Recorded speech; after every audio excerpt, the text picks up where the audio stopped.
Double press করব, গাড়িটা on হয়ে গেল। এবার আমরা এই হচ্ছে সিকিউরিটি অ্যালার্ম, গাড়ির সিকিউরিটি লক, এই অটো রিক্সার সিকিউরিটি লক। এটা 48 ভোল্টে চলে, এটা 36 ভোল্ট থেকে 72 ভোল্ট পর্যন্ত চলবে। এই দুটা রিমোট দেওয়া আছে, এটা আমরা এখন সেট আপ করবো। কিভাবে করব দেখেন, এই 48 ভোল্টে ইনপুট করলাম, এটা অন হইলো।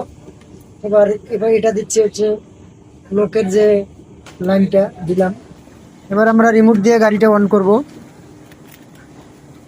দেখেন, এই দেখেন রিমোট, অ্যাক্সেলারেটর দিয়ে গাড়িটা চেক করব। গাড়ির স্পিডটা দেখি কত, গাড়ির স্পিডটা 46 উঠছে। চার্জার দিয়ে আমরা ওয়ারিং করতেছি। এই যে গাড়িটা দেখেন।